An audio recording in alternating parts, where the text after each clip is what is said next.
आज मैं आपको लिए जा रहा हूँ ऐसे चमत्कारी मंदिर में जहाँ से आज तक कोई भी खाली हाथ वापस नहीं लौटा।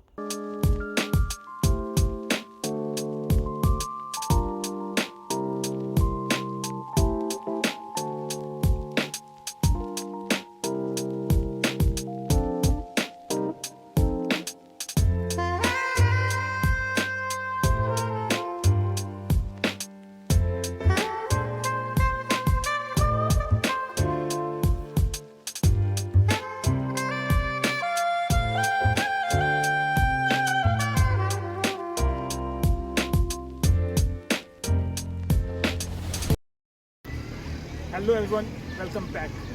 जैसा कि आप सबको पता है, इस समय हॉलीडे सीज़न चल रहा है और आप सब भी कहीं ना कहीं जाने का प्लान ज़रूर बना रहे होंगे। इसीलिए अब मैं एक सीरीज़ लेके आया हूँ जो है जम्मू कश्मीर दर्शन के नाम से, जिसमें मैं जम्मू कश्मीर के हर एक टूरिस्ट प्लेस पे जाऊँगा और आपके लिए वीडियो शूट करूँगा।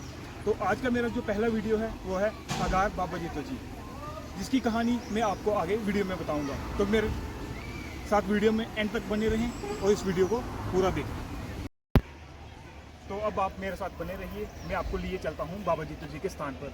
मैं आपको हर एक जगह जहाँ से आपको बस मिलेगी, कहाँ से कौन सी बस पकड़नी है, कौन सी बस पर बैठना है, कौन सा रूट है, वो सब मैं आपको साथ साथ में बताता जाऊँगा। इसीलिए ये वीडियो एंड तक ज़रूर देखना। तो अगर आप ट्रेन या बस से आ रहे हैं जम्मू की तरफ, तो आपको जम्मू बस स्टैंड से पकड़नी है रियासी के लिए बस। अगर रियासी के लिए ना मिले तो आप कटरा के लिए पकड़ लीजिए, ताकि वो आपको माँ वैष्णो देवी के आधार शिविर कटरा तक पहुंचा दे। तो कटरा से ही आपको मिल जाएगा टैक्सी या ऑटो, वहां से टैक्सी या ऑटो लेके आप लोग बढ़ जाएंगे आगे। माता वैष्णो देवी के आधार शिविर कटरा से मात्र 5 किलोमीटर की दूरी पर है बाबा जीतो जी का स्थान।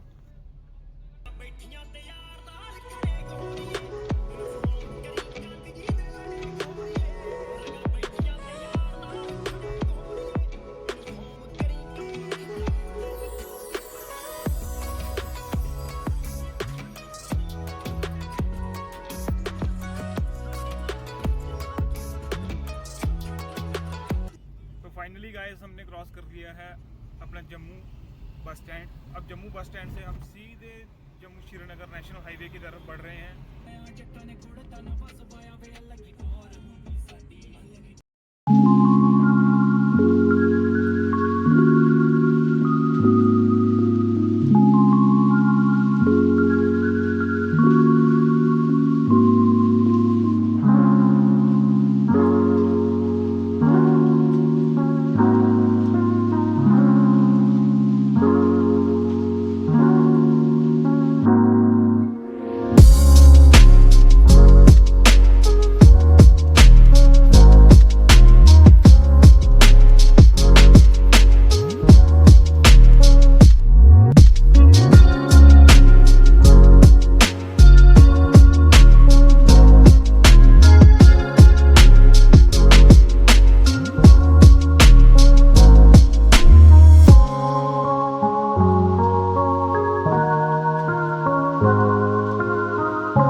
अब हम अपना सफ़र तय करके पहुंचे हैं बाबा जीतो जी के देवस्थान। यह स्थान कटरा रियासी रोड के कटरा के अघार, जिसे डोगरी में गार कहते हैं, वहां स्थित है। ये बाबा जीतो जी का जन्म स्थान है। यहीं उन्होंने जन्म लिया और माता वैष्णो देवी की खूब भक्ति भी की। बाबा जीतो का पूरा नाम बाबा जितमल जी था। वह एक सच्चे किसान थे और माता वैष्णो देवी के परम भक्त भी थे। कहा जाता है बाबा जीतो सुबह स्नान आदि करने के बाद माता वैष्णो देवी के दर्शन करने के लिए पहाड़ चढ़ के जाया करते थे और वहीं माता रानी की तपस्या किया करते थे। चलो चलते हैं मंदिर के अंदर और पूरी कहानी आपको विस्तार से बताते हैं। ये हम आ चुके हैं मंदिर के अंदर। बाबा जीतो जी का इतिहास अघार के साथ साथ जीडी से भी जुड़ा हुआ है। आज मैं आपको बाबा जीतो जी की कहानी बताने लगा हूँ। बाबा जित्तो एक सच्चे किसान थे और बचपन से ही भक्ति भाव में लीन रहते थे। वे राजा मंडली, जिसे गुग्गा वीर भी कहते हैं, उनकी भक्ति किया करते थे और साथ में माता वैष्णो देवी की भक्ति भी किया करते थे। वह रोज़ सुबह अपना खेती का काम करने के बाद 15 किलोमीटर का पहाड़ चढ़ के माता वैष्णो देवी के दर्शनों के लिए जाते और यह ऐसा करते करते उन्हें लगातार 12 साल उन्होंने ऐसा किया। और एक दिन माता रानी ने प्रसन्न होकर उन्हें दर्शन दिए और माता रानी ने कहा कि मांगो भक्त, तुम मुझसे क्या मांगते हो। तो बाबा जी ने उनसे धन दौलत ना मांगते हुए उनसे कहा कि मुझे मेरे गांव के लिए पीने का जल चाहिए, जिससे मेरे पूरे गांव का भला हो सके। दूसरा वरदान बाबा जी ने ये मांगा कि मुझे प्रतिदिन आपके इसी रूप में दर्शन हो। तो माता रानी ने प्रसन्न होकर बाबा जी को एक छड़ी दी और एक कमल का फूल दिया और उन्होंने कहा कि इस छड़ी को आप जहाँ लगाओगे वहाँ से जल निकल आएगा। लेकिन बाबा जी ने पूछा कि आपके जल और सामान्य जल में मुझे अंतर कैसे पता चलेगा। तो माता रानी ने कहा, जहाँ पर भी आप ये छड़ी को लगाओगे उस जगह से 24 घंटे पहले दूध आएगा, फिर उसके बाद पानी आएगा और उस कमल के फूल से माता रानी की उत्पत्ति आपके घर में होगी, क्योंकि बाबा जी ने ब्रह्मचार्य अपना रखा था। तो बाबा जी ने उस छड़ी को 7 जगहों पर लगाया और उन 7 जगहों से 7 जलधाराएं निकल आई। ये सामने आप वही जलधाराएं देख रहे हैं, एक एक करके।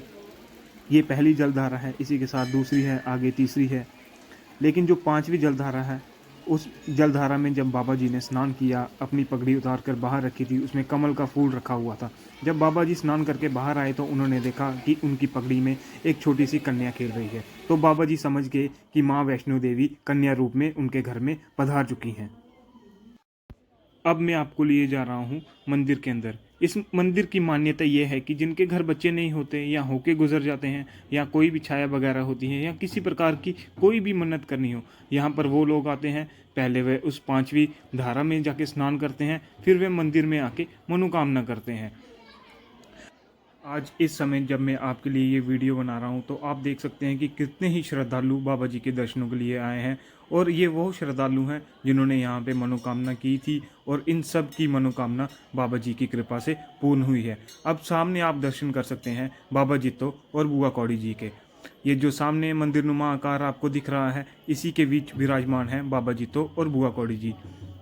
जो सामने आपको 2 मूर्तियां दिख रही हैं, जिसके सर पर पगड़ी है, वह है बाबा जित्तो जी और उनके साथ है बुआ कौड़ी जी, यानी कि साक्षात माँ वैष्णो देवी के रूप में बुआ कौड़ी जी भी यहाँ पे विराजमान है। वैसे तो ये मंदिर बाबा जित्तो जी का है, लेकिन बाबा जित्तो के घर में माँ वैष्णो देवी ने उनकी कन्या के रूप में जन्म लिया था, इसीलिए बाबा जित्तो और बुआ कौड़ी दोनों की मूर्तियाँ इस मंदिर में स्थापित की गई हैं।